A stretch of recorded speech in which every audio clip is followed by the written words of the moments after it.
11절부터 17절에 있는 말씀, 오늘 우리에게 주시는 하나님의 말씀, 누가복음 1장 11절부터 17절 말씀, 우리 함께 한 목소리로 받들어 읽겠습니다.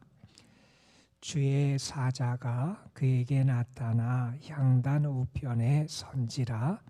사가랴가 보고 놀라며 무서워하니 천사가 그에게 이르되 사가랴여 무서워하지 말라. 너의 간구함이 들린지라. 내 아내 엘리사벳이 내게 아들을 낳아주리니 그 이름을 요한이라 하라. 너도 기뻐하고 즐거워할 것이요 많은 사람도 그의 태어남을 기뻐하리니 이는 그가 주 앞에 큰 자가 되며 포도주나 독한 술을 마시지 아니하며 모태로부터 성령의 충만함을 받아 이스라엘 자손을 주 곧 그들의 하나님께로 많이 돌아오게 하겠습니다. 그가 또 엘리야의 심령과 능력으로 주 앞에 먼저 와서 아버지의 마음을 자식에게 거스르는 자의 의인의 슬기에 돌아오게 하고 주를 위하여 세운 백성을 준비하리라. 아멘. 우리가 하나님은 위대하신 하나님이다 라는 표현을 하는데, 하나님의 위대하심이 나타나는 것 가운데 하나는 하나님의 초월성일 겁니다.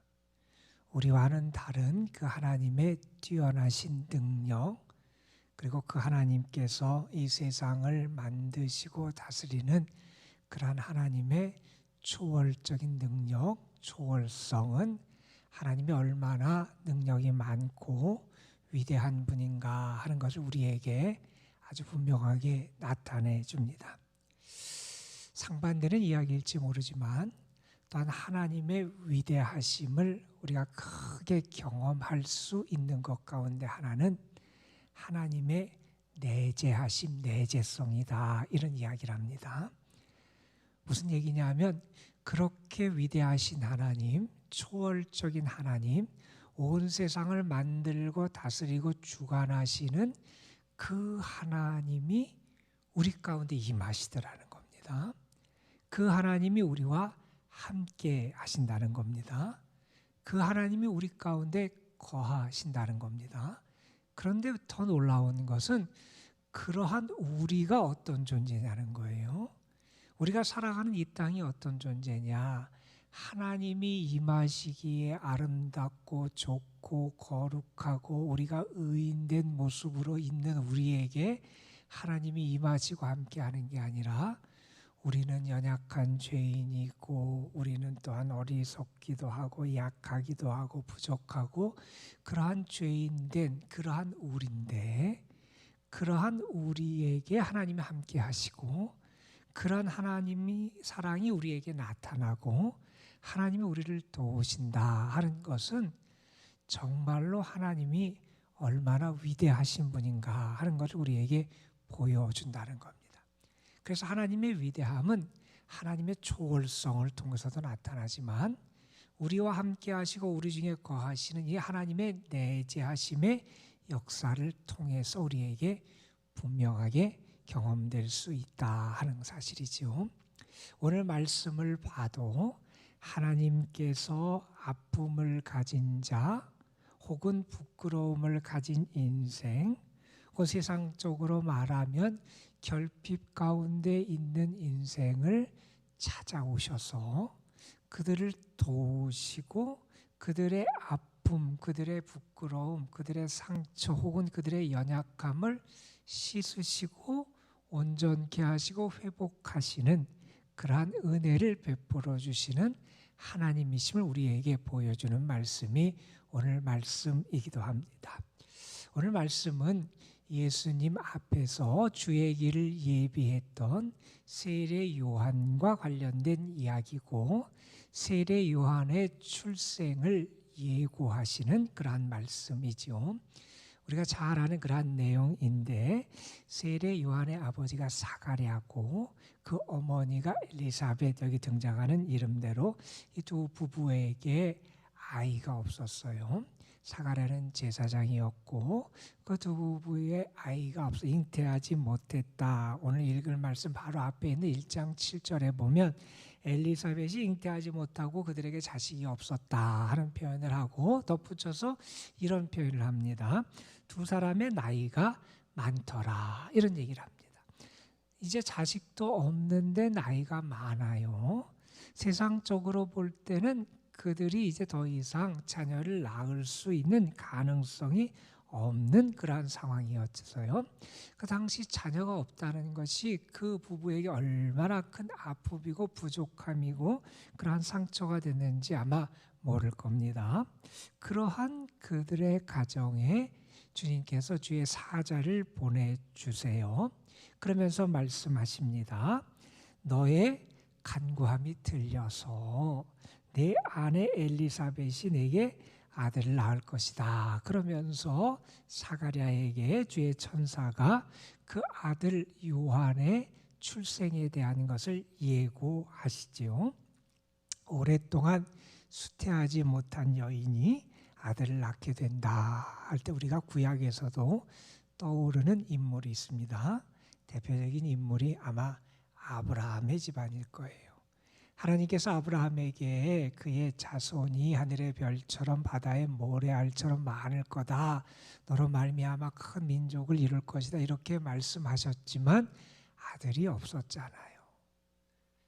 사라의 나이가 많아지고 이제 더 이상 그들에게 자녀, 아들을 낳을 가능성이 없었는데 하나님께서 그들에게 아들을 낳게 하시잖아요. 이삭을 낳게 하시는 역사를 허락해 주시잖아요. 자, 이렇게 나이가 많아서 이제는 자녀를 낳을 수 없는 그 가정에 하나님이 기적적으로 아들을 낳게 하신다 하는 겁니다. 세상적으로 볼 때는 정말 기적이잖아요. 정말 놀라운 일이 벌어지게 되는 거잖아요. 그런데 이 사건은 또한 어떤 의미가 있냐면 이것보다 더 기적적인 사건, 다시 말해서 온전한 진짜 기적이라고 말할 수 있는 예수님의 탄생을 준비하고 있다는 겁니다. 동정녀를 통해서 주님이 이 땅에 오시는 세상적으로 볼 때는 도저히 설명할 수도 이해할 수도 없는 진짜 온전한 기적이라고 말할 수 있는 주님의 탄생을 준비하는 사건으로 이 사건이 등장하게 된다 하는 겁니다.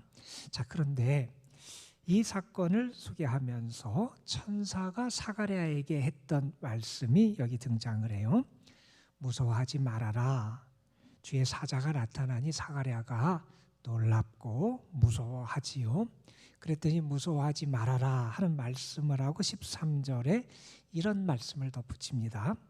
너의 간구함이 들린지라, 이런 말씀을 해요. 이 말씀은 무슨 얘기입니까? 하나님이 그 부부의 간구함을 들으셨다 하는 말씀이잖아요.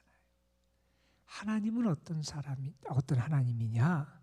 하나님은 우리가 아파하고 우리가 부르짖고 탄식할 때 우리의 부르짖음을 들으시는 하나님이시다 하는 사실입니다.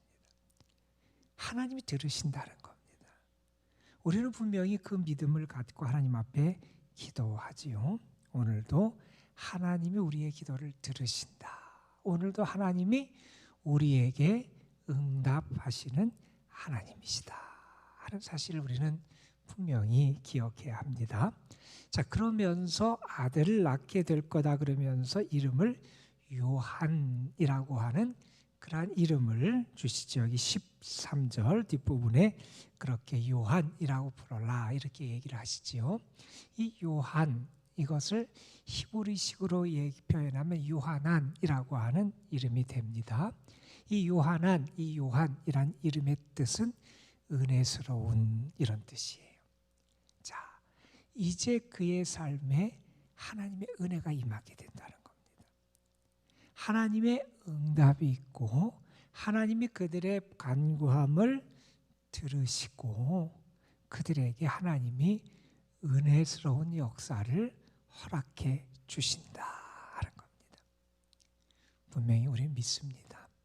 하나님은 우리에게 은혜를 주시는 분이고 하나님은 우리에게 우리의 삶을 은혜스럽게 이끌어 가시는 분이 우리 하나님이시다 하는 사실이에요. 자, 이렇게 하나님께서 요한의 탄생에 대해서 예고를 하시고 나서 그로 말미암아 이제 어떤 역사가 나타날 것이고 그 요한의 사역이 어떻게 될 것이고 하나님은 그를 어떻게 사용하실 것이냐라고 하는 것에 대한 말씀이 그 다음부터 이제 14절부터 이어지게 됩니다. 하나님이 이런 말씀을 하시지요. 자, 요한을 낳게 될 것이니 너도 기뻐하고 즐거워할 것이고 많은 사람도 그의 태어남을 기뻐할 것이다. 이런 얘기를 합니다. 자, 여러분, 아들이 없었어요. 이제 아들을 더 이상 낳을 수 없을 것 같은 그 상황에서 아들을 낳게 됐다. 얼마나 기쁘겠어요. 정말 말 그대로 기쁨이 가득할 겁니다. 여러분, 우리가 아까도 얘기했지만 하나님께서 아브라함과 사라에게 아들 이삭을 주시잖아요. 여러분, 이삭의 이름의 뜻 아시지요? 웃음, 미소라는 뜻이에요. 하나님은 웃음을 주신다는 겁니다. 하나님은 우리에게 기쁨을 허락해 주시는 하나님이시다 하는 겁니다. 그의 삶도 기뻐하고 많은 사람도 기뻐하게 돼요. 왜요? 이제 그를 통하여 메시아의 길이 준비되고 예비되기 때문에 많은 사람이 기뻐하는 역사가 이제 나타나게 됩니다. 자, 그러면서 하나님께서 요한에 대해서 이렇게 말씀하시죠. 전사를 통해서 그가 주 앞에 큰 자가 될 것이다. 주님 앞에서 하나님 앞에서 그가 큰 자가 될 것이다. 여러분, 오늘 여러분이 만약에 여러분의 자녀 손들을 위해서 축복하고 기도한다면 이런 기도를 좀 했으면 좋겠어요. 하나님, 우리의 자녀손이 하나님 앞에서 큰 자가 되게 하여 주옵소서. 여러분, 세상 앞에서 큰 자가 아니에요. 세상 눈에 보기에 큰 자를 얘기하는 게 아니에요. 하나님이 보시기에 큰 자, 하나님이 보시기에 귀한 자, 하나님이 보시기에 기뻐하시는 자, 하나님이 보시기에 사랑받을 만한 자. 여러분, 이게 뭐가 아닙니까, 여러분? 여러분, 세례 요한에 등장할 때의 모습을 보세요. 그가 은둔 생활도 하고 생활하는 모습이 그렇게 화려하고 아주 사람들에게 추앙받을 모습으로 등장하지 않잖아요. 메뚜기와 석정을 먹고 약대털옷을 입고 그의 삶의 모습 어떻게 보면 참 초라하고 비참하고 아무것도 아닌 것처럼 보일 수 있는 모습일지 몰라요. 세상의 눈에는 그렇게 보일 수 있는 게 그의 모습인데 그는 하나님 보시기에 큰 자가 된다는 겁니다. 속되고 헛된 눈에 의해서 큰 자가 아니라 하나님 보시기에 큰 자, 주의 눈에 큰 자. 마태복음 11장에서 예수님이 그런 말씀을 하셨어요. 여자가 낳은 자 중에 세례 요한보다 큰 이가 일어남이 없다. 그런 얘기를 하셨잖아요. 정말 하나님 보시기에 큰 자로 살아가는 그러한 복, 그게 믿음의 사람들이 받는 큰 축복 가운데 하나가 아닐까 생각해 보게 돼요. 자, 그러면서 요한에 대해서 이런 표현도 합니다. 포도주나 독한술을 마시지 아니했다. 이것을 여러분 읽으시면서 아마 여러분에게 떠오르는 인물이 있을 거예요. 구약시대의 삼손이라든지 사무엘의 어린 시절의 모습을 한번 생각해 보시면 알 거예요. 이게 나실인이라고 하는 하나님께 드려지고 그래서 절제되고 구별되고 거룩한 삶을 살아갔던 그 모습을 나타냅니다. 다시 말해서 그는 하나님 앞에서 큰 자였고요. 그는 속된 것과 구별되는 삶을 살았던 사람이라는 것. 거룩함을 지키며 살아가는 그러한 사람이었다라는 것이고, 또한 그를 통해서 어떤 모습이 나타나냐면 15절에 이렇게 합니다. 모태로부터 성령의 충만함을 받았다, 이런 얘기를 합니다. 여러분이 정말 여러분의 자녀손들을 위하여 그들을 축복하고 기도하길 원한다면 이 15절에 있는 이 말씀의 역사가 그들에게 이루어지길 위해서 기도했으면 좋겠다는 거예요. 하나님 보시기에 큰 자가 되고 정말 하나님 앞에서 구별된 그러한 삶을 살아가는 자가 되고 성령의 충만함을 받아서 세상의 어떤 사상이나 가치나 혹은 세상 사람의 어떤 것에 이끌려 살아가거나 혹은 자신의 욕망과 욕심에 이끌려 살아가는 존재가 아니라 하나님의 영의 인도함을 받고 다스림을 받고 하나님의 영과 함께 살아가는 그러한 사람. 요한을 통해서 하나님이 그러한 삶을 보여주시겠다는 겁니다. 여러분, 여러분의 삶도 이러한 삶이 됐으면 좋겠고요. 여러분의 자녀 손들의 삶도 이러한 삶이 되는 은혜가 있기를 간절히 소망합니다. 여러분, 요한이 그러한 하나님의 은혜와 축복을 받는 삶을 살아가는데 그를 통하여 어떤 역사가 나타나냐면 16절에 이렇게 말합니다. 이스라엘 자손을 주 곧 그들의 하나님께로 많이 돌아오게 하겠습니다. 자, 요한의 하나님의 말씀의 세례를 행하고 하나님 회개를 선포 하나님의 심판의 말씀을 전함을 통해서 많은 이들이 하나님 앞으로 돌아오고 회개의 세례를 받고 했던 이들이 알 거예요. 주의 길을 예비하는 그런 역사가 나타나면 알 거예요. 그래서 17절에 얘기합니다. 그가 엘리야의 심령과 능력으로 주 앞에 먼저 와서 주의 길을 예비하는 그런 역할을 감당한다는 거지요.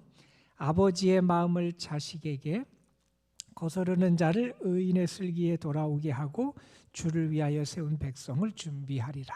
자, 이 말씀은 우리가 구약 성경 맨 마지막 책인 말라기 마지막 장 마지막 2절에 언급되는 내용이에요. 하나님께서 마지막 때에 누굴 보내시냐 하면 엘리야를 보내신다는 거예요.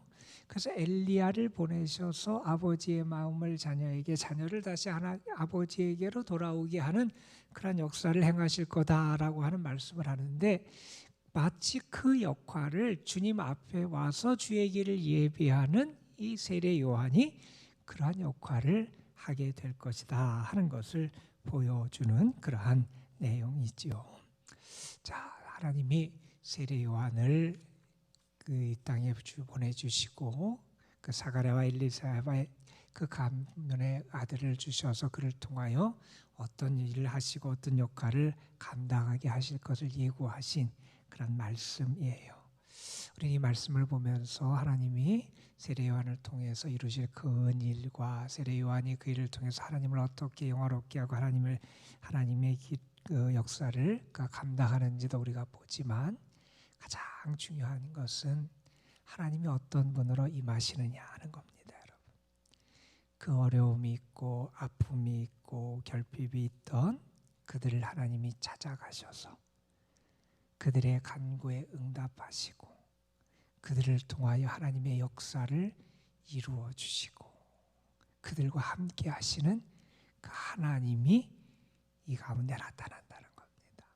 오늘 여러분의 삶 속에 하나님을 정말 나와 함께 하시는 하나님, 나의 연약함, 부족함 그것을 다 아시고 그러나 나의 기도를 들으시고 나와 함께 하시며 나를 도우시고 세우셔서 나를 통하여 여기 등장하는 정말 엄청난 하나님의 역사를 내가 보고 이룰 수 있도록 이끌어 가시는 그 하나님, 그 하나님을 여러분이 경험하는 하루가 됐으면 좋겠고 여러분 자신이 바로 그 하나님과 함께 살아가고 하나님이 나의 하나님 되심을 고백하며 선포하며 살아가는 말 그대로 하나님의 은혜와 능력과 기적을 경험하는 주님의 은혜 받은 사람들이 되시기를 주님의 이름으로 축복합니다. 기도하겠습니다. 아버지 하나님, 사가랴와 엘리사벳 그 가정에 하나님이 그들의 간구를 들으시고 그들 가운데 친히 임하시고 그들에게 아들 요한을 주셔서 그 가정에 기쁨을 주시고 또한 요한에게 주께서 함께하여 주셔서 주님 앞에 큰 자가 되게 하시고 구별된 거룩한 삶을 살아내게 하시고 그가 정말 자신의 삶을 통하여 하나님의 역사를 이루어가며 주의 영의 인도함을 받고 주의 길을 예비하는 자로 귀한 사역을 감당할 수 있도록 하나님이 역사하실 것을 말씀하신 이 귀한 말씀을 우리 함께 들었습니다. 아버지 하나님, 이렇게 역사하신 하나님이 지금도 우리 가운데 임하시는 하나님이심을 믿습니다. 연약한 우리, 부족한 우리, 그래서 주의 도우심을 구하며 주께 부르짖고 간구하는 우리의 부르짖음도 하나님 들으시고 우리의 간구에 하나님 응답하시고 오늘도 우리의 삶에 놀라운 역사를 행하시는 하나님이신 줄로 믿습니다. 우리는 자격이 없고 연약하고 죄인이지만 그러나 오늘도 믿음으로 주님을 바라볼 때 용서해 주시고 사랑해 주시고 감싸 주시고 품어 주시고 이렇게 또다시 은혜의 길로 우리의 삶을 분명히 이끌어 가실 줄로 믿습니다. 하나님, 그 하나님과 함께 살아가는 행복, 그 하나님을 의지하는 기쁨, 그 하나님께 기도하며 살아가는 그 참된 믿음의 능력을 경험하는 저희 모두가 되게 하여 주옵소서. 특별히 아버지 하나님, 우리 자신이 그리고 우리의 후손들 자녀손들이 하나님께서 세례 요한을 위해서 축복하며 말씀하셨던 이 축복의 말씀, 정말 그의 삶을 통하여 주의 영의 인도함을 받고 구별된 삶을 살아가고 하나님 보시기에 하나님 앞에서 큰 자로 살아갈 수 있도록 주님 은혜의 은혜를 더하여 주옵소서. 오늘도 우리가 믿음으로 주님 앞에 간구할 때 주께서 분명히 우리의 기도를 들으시고 하늘문을 열어 역사하시고 채우실 줄 믿습니다. 특별히 연로하신 분들, 병약한 분들, 병중에 있고 어려움 가운데 있는 영혼들, 하나님께서 그들의 아픔을 아시고 상처를 아시고 연약함을 아시기에 오늘도 그들에게 더 큰 사랑과 은혜를 베풀어 주실 줄로 믿습니다. 주의 선하심과 인자하심과 긍휼하심을 허락하여 주옵소서. 이 시간도 우리가 기도할 때 주의 영이 우리의 기도를 도우셔서 주님을 만나는 기쁨과 은혜로 우리를 채워주실 줄 믿사옵고 우리 구주 예수 그리스도의 이름으로 기도드리옵나이다. 아멘.